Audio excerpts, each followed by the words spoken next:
بسم الله الرحمن الرحيم إن الحمد لله نحمده ونستعينه ونستغفره من يهده الله فلا مضل له ومن يضلل فلا هادي له وأشهد أن لا إله إلا الله وحده لا شريك له وأشهد أن سيدنا ونبينا وحبيبنا وشفيعنا وقرة أعيننا محمدا عبده ورسوله صلى الله تبارك وتعالى عليه وعلى آله وأصحابه وأزواجه وذريته وبارك وسلم تسليما كثيرا. أما بعد فأعوذ بالله من الشيطان الرجيم. بسم الله الرحمن الرحيم. والسابقون الأولون من المهاجرين والأنصار والذين اتبعوهم بإحسان رضي الله عنهم ورضوا عنه. وقال تعالى: والسابقون السابقون أولئك المقربون. سبحان ربك رب العزة عما يصفون وسلام على المرسلين والحمد لله رب العالمين. اللهم صل على سیدنا محمد وعلى آل سیدنا محمد وبارک وسلم. اس کا ایکو تھوڑا کم کر دیں تاکہ ڈبل آواز نہ بنے.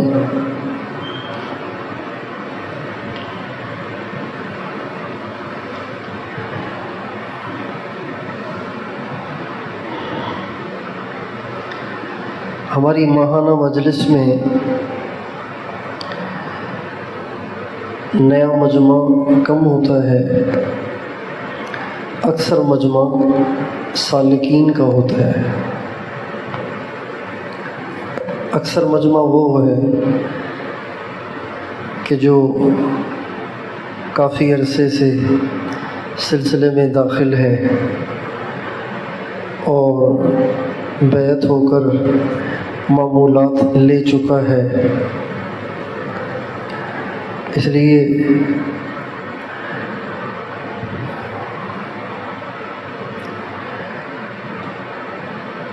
اس مجمع کے کا لحاظ کرتے ہوئے کچھ باتیں ایسی عرض کرنی ہیں کہ جس سے ہمیں فائدہ ہو. سب سے پہلی بات تو یہ کہ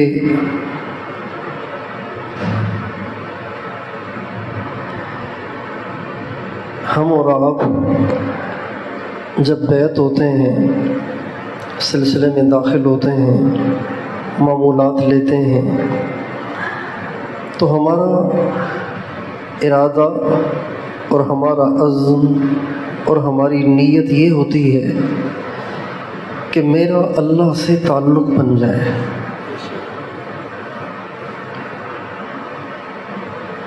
میری زندگی گناہوں سے پاک ہو جائے اور میری نیکیوں میں جان آ جائے. نماز پڑھ رہے ہیں لیکن بے جان، قرآن پڑھ رہے ہیں لیکن مزہ ہی نہیں. فجر میں کبھی اٹھا جاتا ہے، کبھی اٹھا ہی نہیں جاتا. تہجد بھی نصیب نہیں ہوتی. نماز پڑھتے بھی ہیں تو اللہ کی طرف دھیان ہی نہیں جاتا. اور موبائل ہاتھ میں آ جائے تو طبیعت بے قابو ہو جاتی ہے. کسی ایسی جگہ چلے جائیں جہاں بے حیائی ہے، بے پردگی ہے، تو اپنا سبھی کچھ تباہ کر دیتے ہیں. تو سلسلے میں داخل ہوتے وقت یہ نیت ہوتی ہے کہ یہ جتنی میرے اندر خرابیاں ہیں یہ ساری خرابیاں ختم ہو جائیں اور میں اللہ والا بن جاؤں. یہ نیت ہوتی ہے. لیکن اگر میں آپ ہم اپنی زندگیوں میں غور کریں کہ آیا جس مقصد کے لیے ہم نے اس راستے کا انتخاب کیا تھا، ہم نے تصوف اور سلوک کے راستے میں قدم جس نیت سے رکھا تھا، آیا ہم اس میں کامیاب ہو گئے یا ہم وہیں کھڑے ہیں؟ اگر ہم وہیں کھڑے ہیں تو یہ تو بڑا گھاٹا ہے، یہ تو بڑا خسارہ ہے۔ امام غزالی رحمۃ اللہ علیہ کا ارشاد ہے، من استوى یوماہ فہو مغبون، جس کے 2 دن برابر ہوں، 2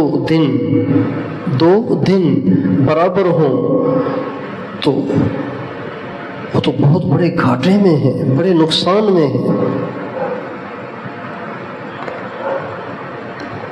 جتنا اللہ سے کل تعلق تھا آج بھی اتنا ہی ہے۔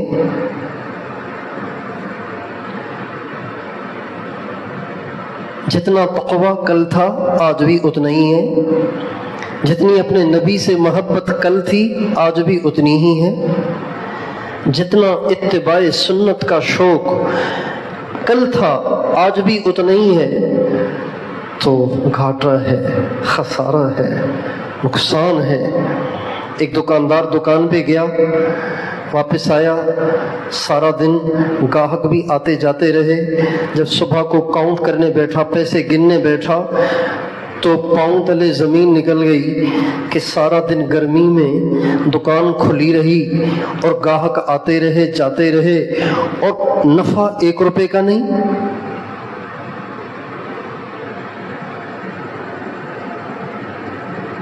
تو وہیں کے وہیں سارا دن گزر گیا۔ اب گھر آئے گا، اس کا چہرہ اترا ہوا ہوگا، اس کا موڈ آف ہوگا۔ بیوی پوچھے گی کیا ہو گیا؟ کہے گا کیا بتاؤں، بہت بڑا نقصان ہو گیا۔ کیا نقصان ہوا؟ نقصان یہ ہوا کہ بکری تو بہت ہوئی ہے لیکن نفع 1 پیسے کا نہیں ہوا، نفع 1 روپیہ بھی نہیں ہوا۔ جتنا سامان گیا تھا اتنے ہی پیسے ہیں، نفع کہاں چلا گیا؟ تو پریشان ہوگا۔ ایک سرکاری ملازم ہے، جب اس کی جاب لگی تھی اس کا 16واں گریڈ تھا، 10 سال گزر گئے ہیں ابھی تک 16ویں میں پھنسا ہوا ہے۔ پریشان ہوتا ہے کہ نہیں ہوتا؟ آپ سے پوچھتا ہوں، پریشان ہوتا ہے کہ نہیں ہوتا؟ کیوں ہوتا ہے؟ 10 سال گزر گئے ابھی تک 16ویں گریڈ میں، بھائی 17ویں میں جاتا، 18ویں میں جاتا، 19ویں میں جاتا، ابھی تک وہیں کا وہیں، پریشان ہوتا ہے۔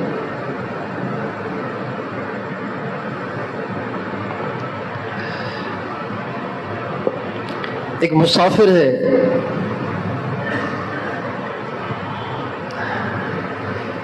رات کے 2 بجے بس میں بیٹھا، اور چونکہ رات کے 2 بج رہے تھے تو نیند کا غلبہ تھا، بیٹھتے ہی آنکھ لگ گئی حالہ سے۔ 4 گھنٹے کے بعد آنکھ کھلی تو پاس والے سے پوچھا کہاں پہنچے ہیں؟ کہا بھی سعید آباد کراس کیا ہے۔ کہیں سعید آباد کراس کیا ہے 4 گھنٹے میں؟ تو 15 منٹ کا راستہ ہے۔ پریشان ہوگا کہ نہیں ہوگا؟ تو کہیں گے یار بات یہ ہے کہ اصل میں ٹائر پنچر ہو گیا تھا، ٹائر بسٹ ہو گیا تھا، تو وہ ٹائر تبدیل کرنے میں دیر لگ گئی، آپ تو پتہ نہیں بھنگ پی کے آئے تھے، ایسے سو گئے تھے جیسے آپ کو پتہ ہی نہیں چلا۔ اس کی چیخ نکلے گی۔ 4 گھنٹے میں 17 کلومیٹر طے کیے،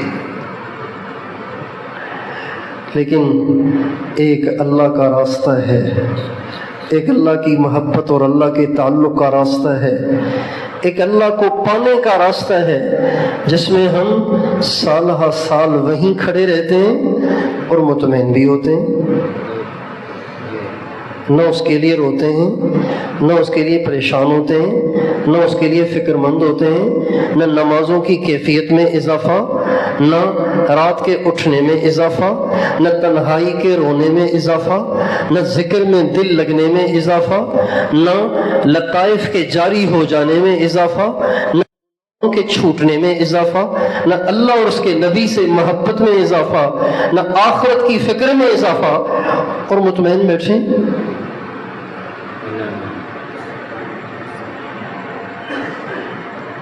حضور اکرم صلی اللہ علیہ وسلم کا ارشاد ہے ما رأیت مثل الجنت نام طالبها، آپ فرماتے ہیں ما رأیت مثل الجنت نام طالبها وما رأیت مثل النار نام حاربها، میں نے نہیں دیکھا کہ کوئی کسی چیز کا طلبگار ہو اور آرام سے پڑا سو رہا ہو، صرف ایک جنت ہے جس کے طلبگار پڑے سوتے رہتے ہیں اور ان کو طلب کرنے کی خواہش ہی نہیں، طالب بھی ہیں کچھ کر بھی نہیں رہے۔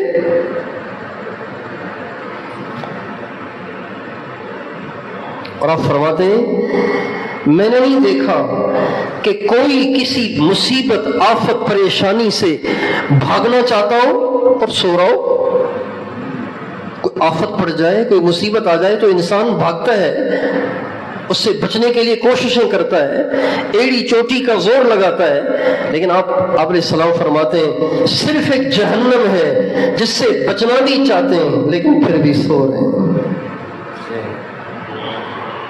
ما رأيت الجنة ما رأيت مثل الجنة نام طالبها وما رأيت مثل النار نام حاربها۔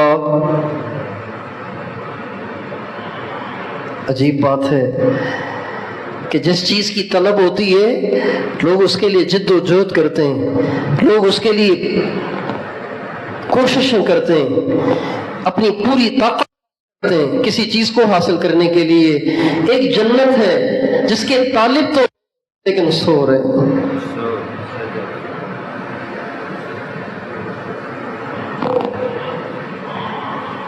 دکاندار اگر وہیں کھڑا ہے پریشان ہوتا ہے، ملازم وہیں کھڑا ہے پریشان ہوتا ہے، مسافر وہیں کھڑا ہے پریشان ہوتا ہے۔ یہ کیسا سالک ہے جو وہیں کھڑا ہے اور سالک ہے اور مطمئن ہے۔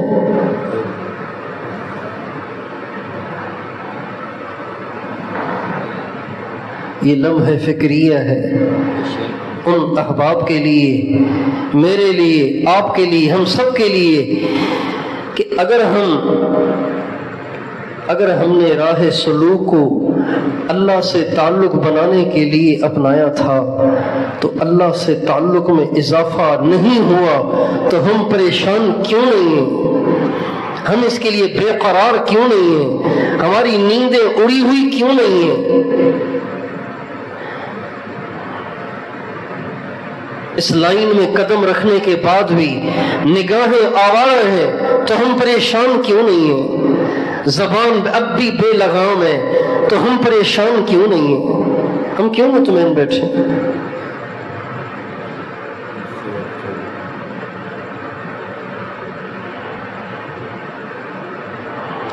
ہمارے حاجی صاحب عبدالوہاب صاحب سے میں نے یہ جملہ کئی دفعہ سنا،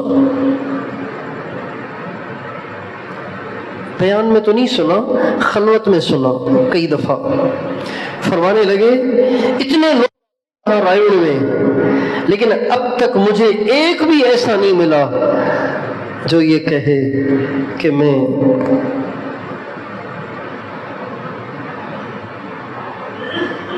اس کام کو سیکھنا چاہتا ہوں، اللہ کو پانا چاہتا ہوں، اب مجھے بتائیں میں کیا کروں۔ فرماتے ہیں اب تک مجھ سے کسی ایک نے بھی یہ سوال نہیں کیا۔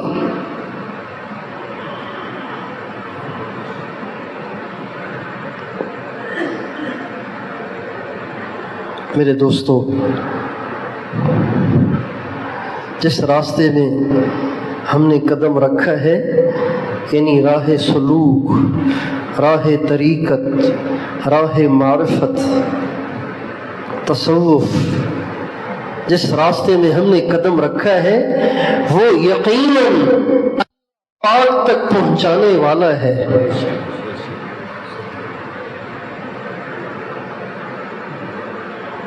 یقیناً اس لیے کہہ رہا ہوں کہ حضرت حسن بصری اسی راستے سے پہنچے، حضرت عبدالواحد بن زید اسی راستے سے پہنچے، خواجہ معین الدین اجمیری اسی راستے سے پہنچے، حضرت پیران پیر غوث اعظم شیخ عبد القادر جیلانی اسی راستے سے پہنچے، حضرت مخدوم نوح سرور اسی راستے سے پہنچے، حضرت خواجہ بہاؤالدین نقشبند اسی راستے سے پہنچے، حضرت امام ربانی مجدد الف ثانی اسی راستے سے پہنچے، حضرت شیخ شہاب الدین سہروردی اسی راستے سے پہنچے، اور حضرت جنید بغدادی اسی راستے سے پہنچے، حضرت بایزید بستامی اسی راستے سے پہنچے، حضرت اویس قرنی اسی راستے سے پہنچے، حضرت خواجہ ابو الحسن خرقانی اسی راستے سے پہنچے، حضرت قاسم اسی راستے سے پہنچے، حضرت امام جعفر صادق اسی راستے سے پہنچے، حضرت امام اعظم ابو حنیفہ اسی راستے سے اللہ تک پہنچے۔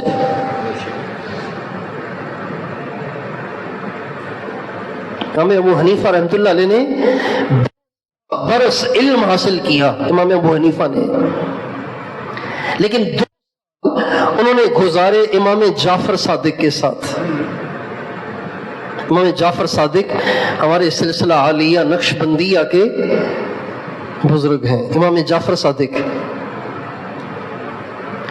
ہمارے نبی سے نسبت حضرت صدیق اکبر کو ان سے نسبت ملی، حضرت سلمان فارسی کو ان سے نسبت ملی، حضرت قاسم بن محمد کو ان سے نسبت ملی، امام جعفر صادق کو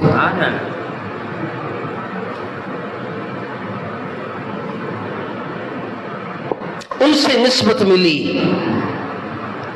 حضرت کو ان سے نسبت، حضرت خواجہ ابو الحسن خرقانی کو، اور یوں چلتے چلتے یہ نسبت پہنچی حضرت خواجہ بہاؤالدین نقشبند رحمۃ اللہ علیہ تک، اور یوں چلتے چلتے یہ نسبت پہنچی حضرت خواجہ درویش محمد رحمۃ اللہ علیہ تک، ان سے یہ نسبت ملی، حضرت خواجہ امکنگی رحمۃ اللہ علیہ کو ان سے یہ نسبت ملی، حضرت خواجہ باقی باللہ رحمۃ اللہ علیہ کو ان سے یہ نسبت ملی، حضرت امام ربانی مجدد الف ثانی کو ان سے یہ نسبت ملی، حضرت خواجہ محمد معصوم رحمۃ اللہ علیہ کو ان سے یہ نسبت ملی، حضرت خواجہ سیف الدین رحمۃ اللہ علیہ کو ان سے یہ نسبت ملی، حضرت حافظ محمد محسن رحمۃ اللہ علیہ کو ان سے یہ نسبت ملی، حضرت خواجہ نور محمد بدر رحمۃ اللہ علیہ کو ان سے یہ نسبت ملی، حضرت مرزا مظہر جانے جانان رحمۃ اللہ علیہ کو ان سے یہ نسبت ملی، شاہ غلام علی رحمۃ اللہ علیہ کو ان سے یہ نسبت ملی، حضرت خواجہ ابو سعید رحمۃ اللہ علیہ کو ان سے یہ نسبت ملی، حضرت خواجہ احمد سعید رحمۃ اللہ علیہ کو ان سے یہ نسبت ملی، حضرت حاجی دوست محمد کندھاری رحمۃ اللہ علیہ کو ان سے یہ نسبت ملی، حضرت خواجہ عثمان دامانی رحمۃ اللہ علیہ کو ان سے یہ نسبت ملی، حضرت خواجہ سراج الدین رحمۃ اللہ علیہ کو ان سے یہ نسبت ملی، شیخ المشائخ حضرت خواجہ فضل علی قریشی رحمۃ اللہ علیہ کو، اور ان سے یہ نسبت ملی امام العلماء حضرت خواجہ عبد المالک صدیقی رحمۃ اللہ علیہ کو، اور ان سے یہ نسبت ملی مرشد عالم حضرت خواجہ غلام حبیب نقشبندی مجددی رحمۃ اللہ علیہ کو، اور ان سے یہ نسبت ملی محبوب العلماء والصلحاء حضرت مولانا حافظ پیر ذوالفقار احمد صاحب نقشبندی مجددی رحمۃ اللہ علیہ کو۔ تو امام جعفر صادق رحمۃ اللہ علیہ کو دو نسبتیں حاصل ہیں، ایک نسبت ان کو ملی حضرت قاسم جو حضرت ابو بکر صدیق کے پوتے ہیں، کن کے پوتے ہیں سب بتاؤ، کن کے پوتے ہیں؟ حضرت ابو بکر صدیق کے پوتے ہیں، ان سے نسبت ملی حضرت امام جعفر صادق کو، ایک نسبت تو ان کو یہ ملی، اور ایک اور نسبت بھی ان کو ملی، دوسری نسبت ان کو ملی اپنے والد گرامی امام محمد باقر رحمۃ اللہ علیہ کو، ان کا نام محمد تھا. باقر ان کو اس لیے کہتے ہیں اس لیے کہ انہوں نے سارے معرفت کے اور اللہ تک پہنچ گئے. باقر کہتے ہیں چاک کرنے والے کو.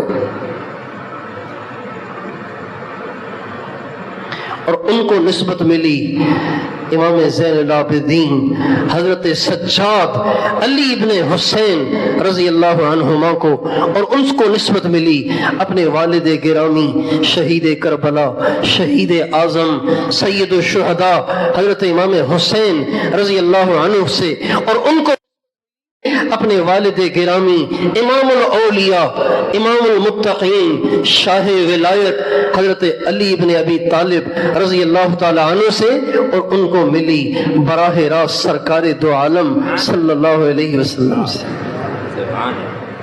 یہ دو نسبتیں ملی امام جعفر صادق کو. امام جعفر صادق کی صحبت میں ہمارے امام اعظم ابو حنیفہ رحمۃ اللہ علیہ 2 سال رہے. 2 سال. اس کے علاوہ ساری زندگی پڑھتے رہے، محدثین سے حدیث پڑھی،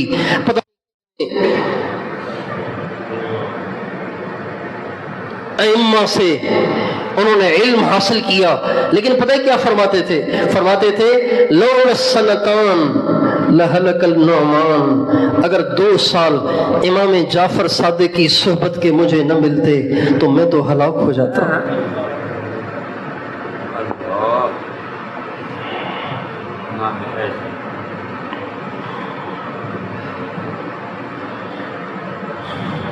جو اس راستے سے اللہ تک پہنچنا یقینی ہے کہ امام اعظم اللہ تک اسی راستے سے پہنچے.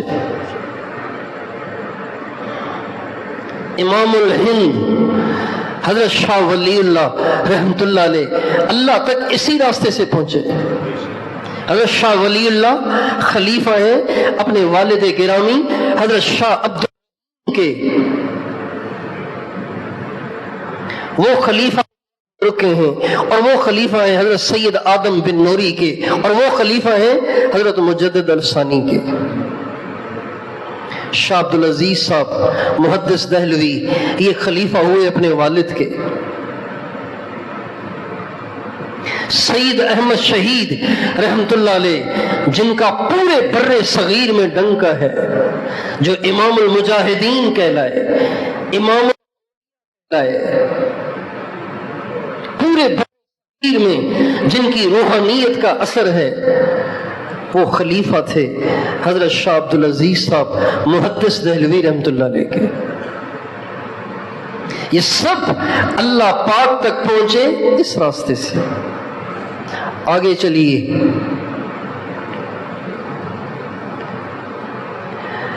سید حضرت حاجی امداد اللہ صاحب مہاجر مکی رحمت اللہ علیہ اللہ تک پہنچے اس راستے کے ذریعے سے.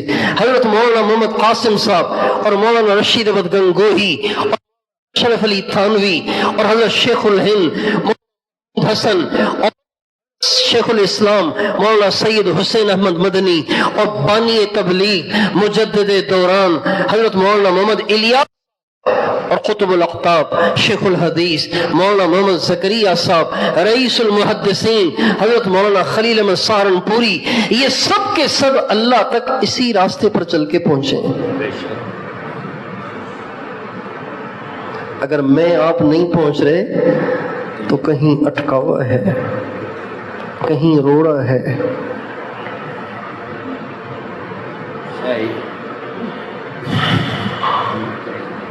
یہ سارے پہنچ گئے، ہم نہیں پہنچ سکتے. ہم نہیں پہنچ رہے. کیوں نہیں پہنچ رہے؟ کوئی مسئلہ ہے تبھی تو نہیں پہنچ رہے.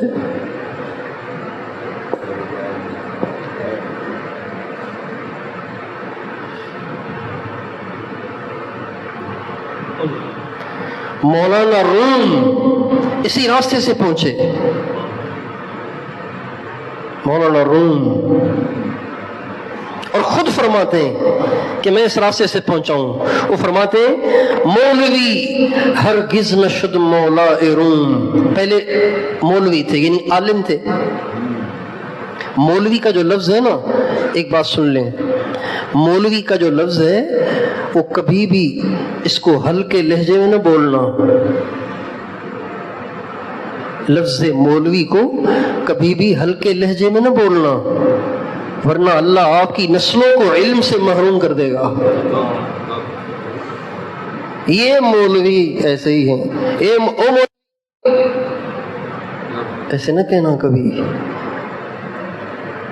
مولوی کسے کہتے ہیں؟ کراچوی کسے کہتے ہیں؟ کسے کہتے ہیں؟ کراچی والے کو۔ حیدرآبادی کسے کہتے ہیں؟ حیدرآباد۔ پشاوری کسے کہتے ہیں؟ پشاور۔ مولوی کہتے ہیں اللہ والے کو، مولا والا یعنی اللہ والا۔ یہ بہت بڑا لقب ہے، یہ بہت بڑا تمغہ امتیاز ہے، اتنا ہلکا لفظ نہیں ہے کہ اس کو آپ ایسے ہی بول دیں۔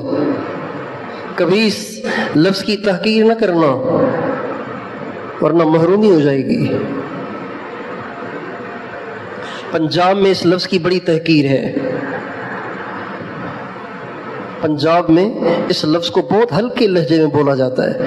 ہمارے ہاں سندھی میں جس لفظ کو ہلکا بولا جاتا ہے وہ ہے ملا، وہ ملا۔ حالانکہ ملا پتہ ہے کسے کہتے ہیں؟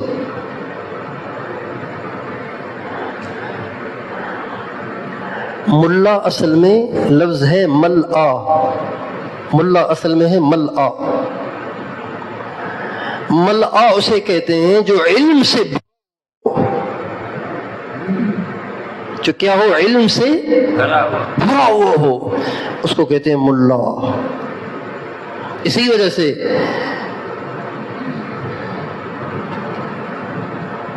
ایک بہت بڑے بزرگ گزرے ہیں، ان کا نام ہے علی بن محمد، جنہوں نے سب سے پہلے حج کے مسائل میں کتاب لکھی ہے، اس کا نام ہے مناسک، لیکن ان کو کہتے ملا ہیں، ملا علی قاری۔ الحزب الاعظم مشہور کتاب ہے، وہ بھی انہوں نے لکھی ہے، ملا علی قاری۔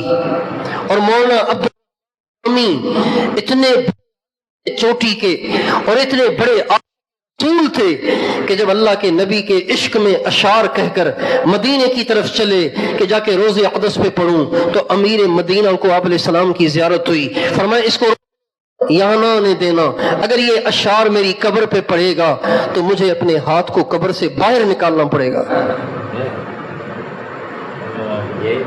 اور ان کو کیا کہتے ہیں؟ ملا جامی، ملا جامی۔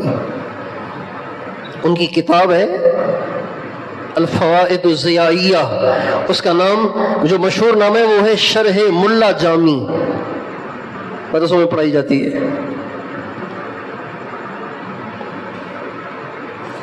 یہ اکثر سالکین کا مجمع ہے، اس لیے میں یہ باتیں عرض کر رہا ہوں۔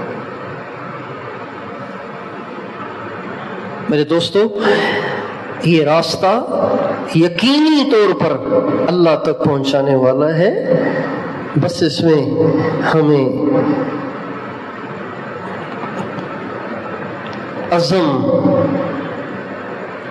اور حوصلے اور ہمت کے ساتھ چلنے کی ضرورت ہے۔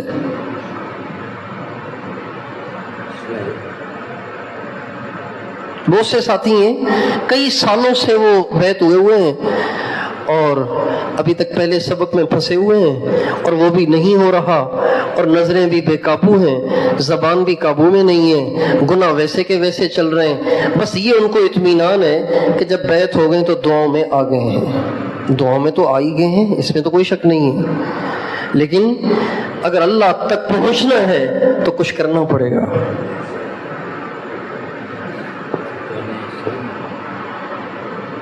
تو سب سے پہلی بات جو آپ سے درخواست ہے وہ یہ کہ آپ سارے دوست آج یہ نیت کریں کہ اب ہم آگے بڑھنے کی کوشش کریں گے۔ آگے بڑھنے کا کیا مطلب؟ آگے بڑھنے کا مطلب 8واں سبق نہیں ہے، آگے بڑھنے کا مطلب اللہ سے تعلق میں آگے بڑھنا ہے۔ اس کا فیصلہ آپ خود کریں گے کہ آپ اللہ سے تعلق میں بڑھ رہے ہیں کہ نہیں بڑھ رہے۔ اللہ کا نام سن کے آپ پہ کپ کپی آتی ہے کہ نہیں آتی؟ حضور کو یاد کر کے آنکھوں سے آنسو بہتے ہیں کہ نہیں بہتے؟ گناہوں سے نفرت ہو رہی ہے کہ نہیں ہو رہی؟ قرآن پڑھنے میں لذت آتی ہے کہ نہیں آتی؟ نماز میں دھیان جمتا ہے کہ نہیں جمتا؟ تکبیر اولیٰ کے فوت ہو جانے پہ آپ کو دلی طور پہ صدمہ ہوتا ہے کہ نہیں ہوتا؟ یہ اصل دیکھنے کی چیز ہے۔ جس دن تہجد میں آنکھ نہ کھلے اس دن صبح اور بے چین ہے کہ نہیں ہے؟ یہ ہے آگے بڑھنے کا مطلب۔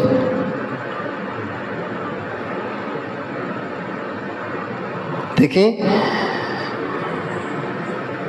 ایک بچے کو آپ نے 50 کا نوٹ دیا، اس نے دیکھ کے جیب میں ڈال دیا، آپ کہیں گے سمجھدار ہے۔ کیا ہے بتائیں بھائی؟ 50 کے نوٹ کی قیمت جانتا ہے، جیب میں رکھ لیا اس نے۔ اور ایک بچے کو آپ نے 50 کا نوٹ دیا، کھیلتے کھیلتے اس نے اس کے 6 ٹکڑے کر دیے، آپ کیا کہیں گے؟ ابھی نہ سمجھ ہے، پتہ ہی نہیں کہ 50 کا نوٹ کیا ہے۔ تکبیر اولیٰ جا رہی ہے، ٹینشن ہی نہیں، نابالغ ہے، اللہ تک نہیں پہنچا۔ اللہ تک پہنچا ہوا ہوتا تو تکبیر اولیٰ کے جانے سے اس کی جان چلی جاتی۔ ہائے یہ کیا ہو گیا؟ ایک بلخ کے تکبیر اولیٰ فوت ہو گئی تو پریشان بیٹھے رہے اور کہنے لگے اگر میرا بیٹا مر جاتا تو لوگ تعزیت، آدھا بلخ تعزیت کے لیے آتا، میری تکبیر اولیٰ چلی گئی، کسی نے پوچھا ہی نہیں مجھ سے۔ اتنا بڑا صدمہ پہنچا ہے مجھے اور کسی نے پوچھا ہی نہیں مجھے۔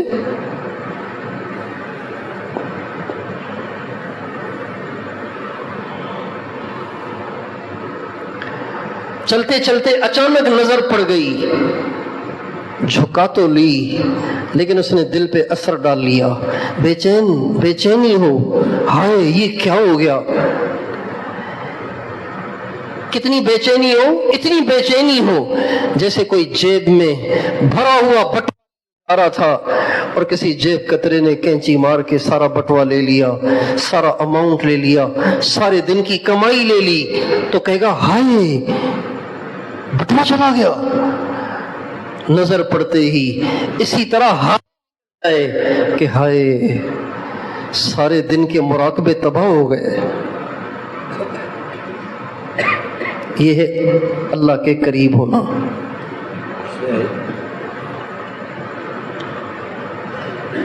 ہمارے بعض دوستوں کو سبق آگے بڑھانے کا شوق ہوتا ہے،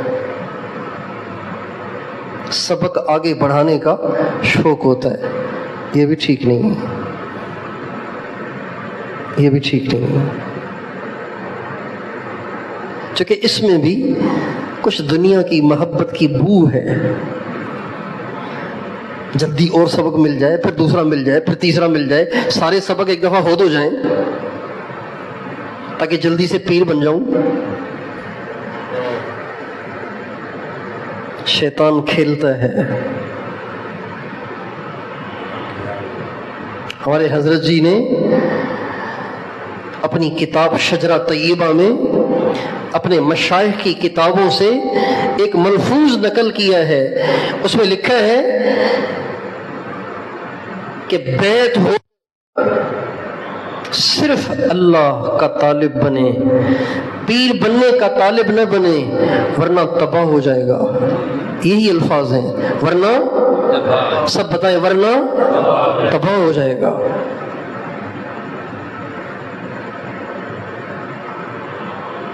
سبق میں آگے نہیں بڑھنا، اللہ سے تعلق میں آگے بڑھنا ہے۔ سبق تو ایک ضابطے کی چیز ہے، ایک ضابطے کی چیز ہے، یہ تو ایک ضابطہ ہے کہ بھئی کورس بھی پورا ہونا چاہیے، کورس بھی پورا ہونا چاہیے، لیکن کورس پورا ہونا کافی نہیں ہے، اصل تو مہارت ہے۔ ایک آدمی ڈاکٹر تو بن گیا لیکن آتا جاتا بیچارے کو کچھ بھی نہیں، تو اس کی ڈاکٹری کا کیا فائدہ؟ لیکن ہمارے اپنے شہر میں کتنے ڈسپینسر ہیں، ڈاکٹروں سے زیادہ مریض ان کے پاس جاتے ہیں۔ ہمارے اپنے شہر میں ڈاکٹر نہیں ہیں، ڈاکٹروں سے زیادہ مریض ان کے پاس جاتے ہیں۔ ہیں ڈسپینسر، اس لیے کہ محنت بہت کی ہے انہوں نے، ڈاکٹروں کی صحبت میں بہت زیادہ رہے لہذا ماہر ہو گئے، حالانکہ ڈاکٹری کی ڈگری بھی نہیں ہے۔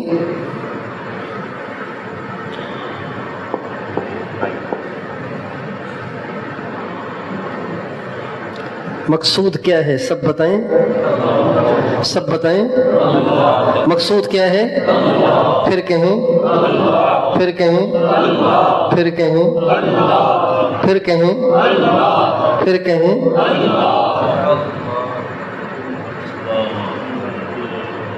کوئی تجھ سے کچھ، کوئی کچھ مانگتا ہے، میں تجھ سے تجھی کو خدا مانگتا ہوں۔ کوئی تجھ سے کچھ، کوئی کچھ مانگتا ہے، میں تجھ سے تجھی کو خدا مانگتا ہوں۔ کوئی مجھ سے پوچھے میں کیا چاہتا ہوں، میں اپنے خدا سے خدا مانگتا ہوں۔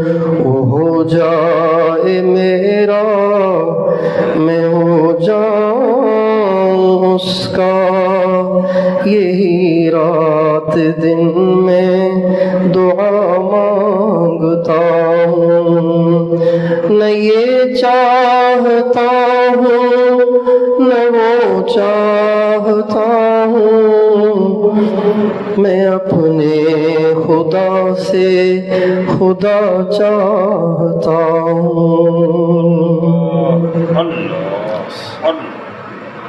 کون چاہیے؟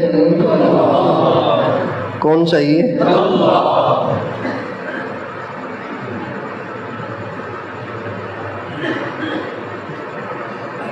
اگر اللہ کا دیدار ہو جائے، اللہ کا دیدار ہو جائے، کھلی آنکھوں تو نہیں ہو سکتا، دنیا میں کھلی آنکھوں میں نہیں ہو سکتا، خواب میں ہو سکتا ہے۔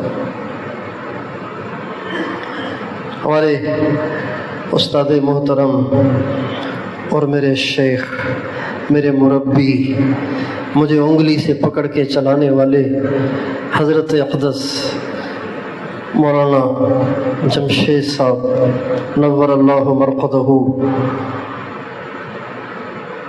سے ہم لوگوں نے پوچھا کہ حضرت ہم نے سنا ہے کہ آپ کو اللہ کی زیارت ہوئی، یہ بات صحیح ہے؟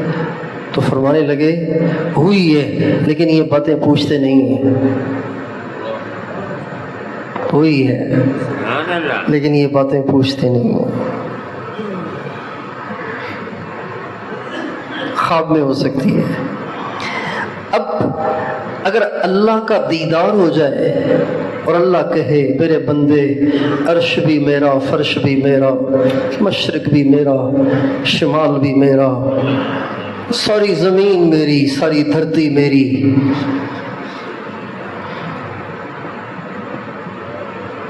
زمین بھی میری، آکاش بھی میرا، عرش بھی میرا، فرش بھی میرا، سب کچھ میرا ہے، بتا تجھے کیا چاہیے؟ کیا چاہیے تجھے؟ تو ہم نے کیا کہنا ہے؟ ہم نے کیا کہنا ہے؟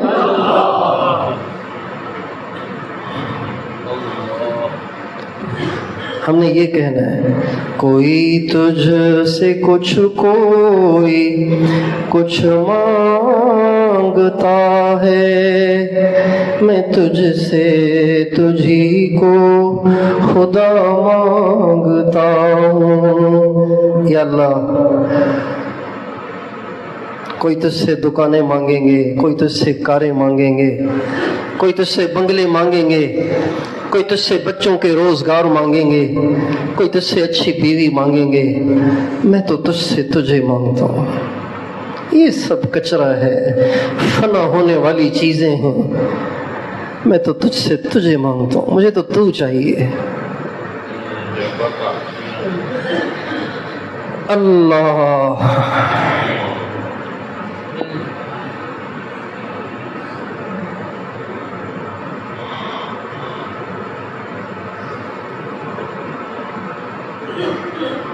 مولا روم کہتے ہیں مولوی ہرگز نہ شد مولا روم، کہتے ہیں میں پہلے ایک عام سا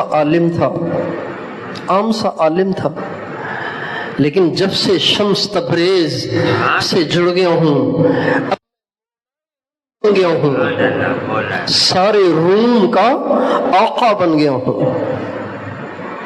مولوی ہرگز نہ شد مولا روم، تا غلام شمس تبریز نشد۔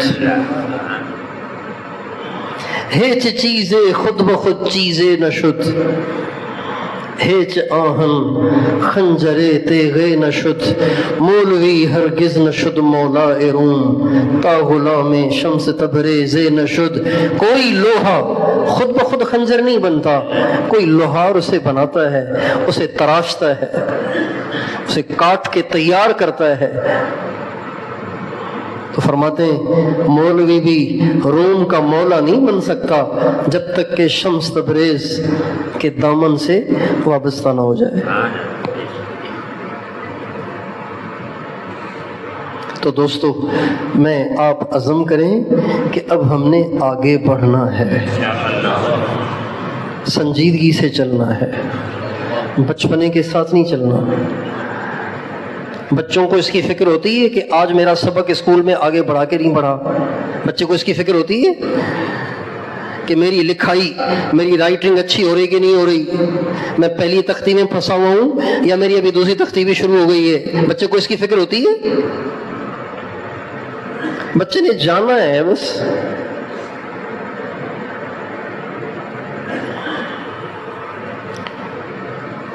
بچپنے کے ساتھ نہ چلیں،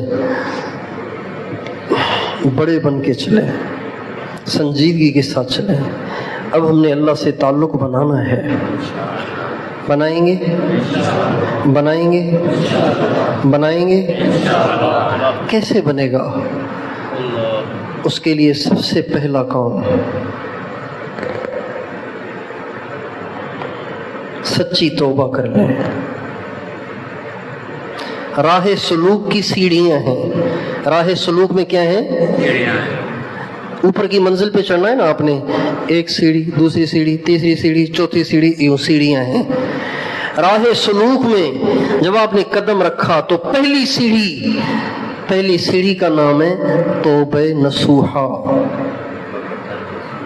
اللہ تعالیٰ فرماتے ہیں یا ایھا الذین آمنوا توبوا الی اللہ توبۃ نصوحا، اے ایمان والو سچی توبہ کرو، سچی گڑبڑ نہ کرو، سچی توبہ کرو۔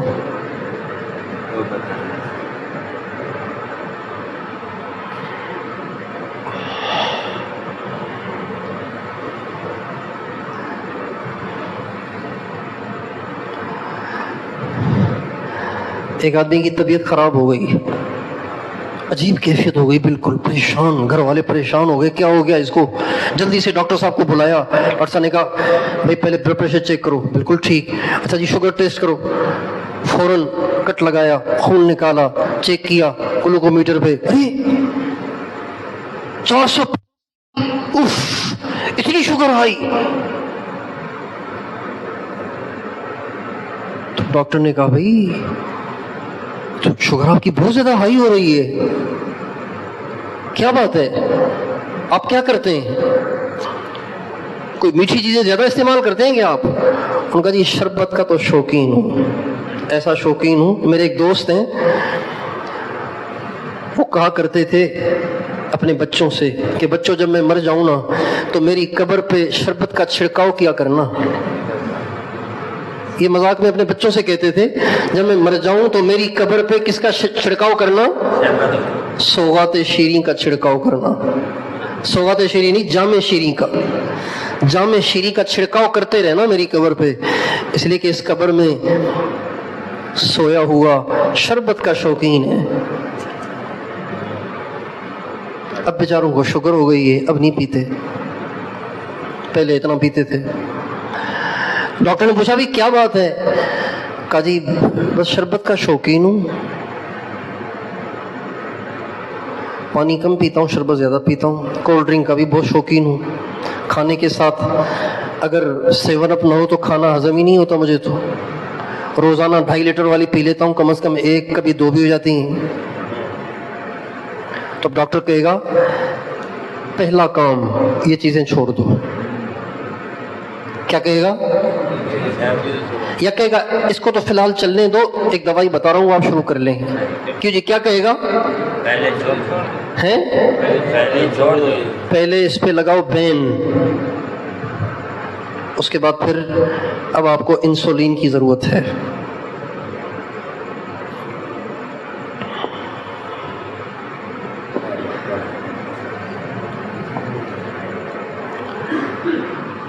تو اب جب وہ ڈاکٹر اس کو کہہ دیتا ہے تو اپنی پسندیدہ مرغوب چیز شربت کو چھوڑ دیتا ہے کہ نہیں چھوڑ دیتا؟ بتائیے بھائی، چھوڑتا ہے کہ نہیں چھوڑتا؟ میں بتا رہا ہوں نا، جو شربت کا اتنا شوقین ہو کہ اپنے بچوں کو وصیت کرے کہ میری قبر پہ شربت کا چھڑکاؤ کرنا، انہوں نے بھی چھوڑ دیا انہوں نے، شربت چھوڑ دیتا ہے نا بس۔ تو گناہوں کو چھوڑنا پڑے گا، سچی توبہ کرنی پڑے گی۔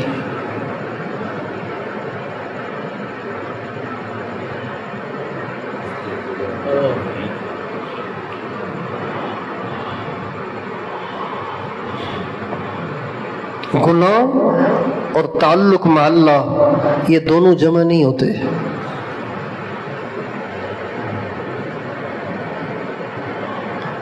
دیا دیکھا ہے آپ نے؟ دیا، چراغ دیکھا ہے؟ اس میں کیا ڈالتے ہیں؟ تیل، اور اس میں ایک روئی ہوتی ہے، اس کو تیلی لگاتے ہیں۔ اگر تیل کی جگہ وہاں پانی ڈال دیا جائے، روئی بھی اس سے بھیگ گئی ہے، آپ آگ لگائیں گے، آگ لگے گی؟ ہے نہیں لگے گی۔ جیسے آگ اور پانی جمع نہیں ہو سکتے نا، ایسے ہی گناہ، بد نگاہی، بد اخلاقی، بد زبانی، اللہ کی نافرمانی اور تعلق مع اللہ یہ کبھی بھی جمع نہیں ہو سکتے۔ تعلق اللہ سے تعلق چاہیے، اللہ تک رسائی چاہیے، تو اپنے آپ کو پاک تو کریں۔ اتنے بڑے دربار میں جانا ہے، ناپاک ہو کے جائیں گے کیا؟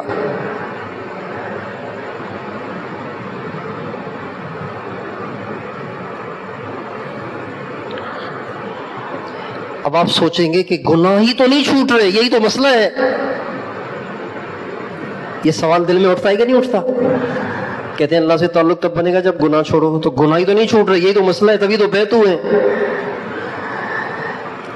تو آپ سے اگر گناہ نہیں چھوٹ رہے تو گناہ چھڑوانے کے لیے آپ کو اعمال تو بتائے ہیں، یہ اعمال کریں گے چھوٹ جائیں گے۔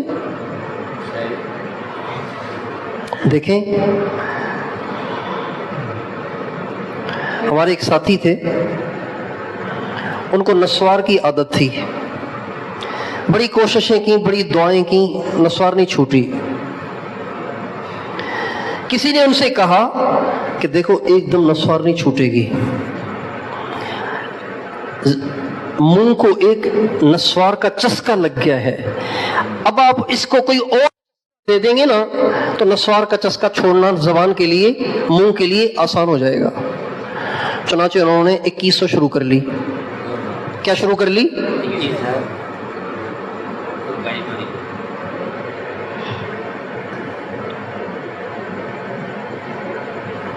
بہرحال نسوار تو چھوٹ گئی، اب 2100 کی لت پڑ گئی۔ اب ان سے پوچھا بھی اب کیا کرنا ہے؟ کہا جی زبان کو لگ گیا ہے چھالیا کا چسکا، اب زبان کو ایک اور چسکا دو۔ کا کون سا؟ کا پیپسی کا۔ پیپسی بھی ایک چھالیا ہے، کٹی سی ہے، میں نے کھائی نہیں ہے، کہیں آپ سمجھیں کہ ذائقہ اس لیے بتا رہے ہیں کہ کھائی ہے۔ چنانچہ 2100 چھوڑ کے اس نے پیپسی کھائی، تو چند دن تو مزہ نہیں آیا، آہستہ آہستہ مزہ آنے لگ گیا، اور پیپسی جائز ہے۔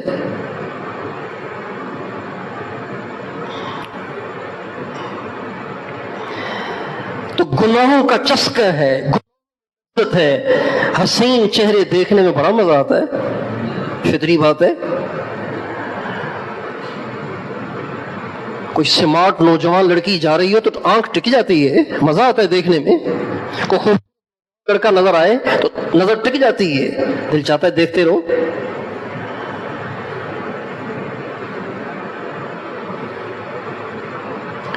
چسکا ہے، لذت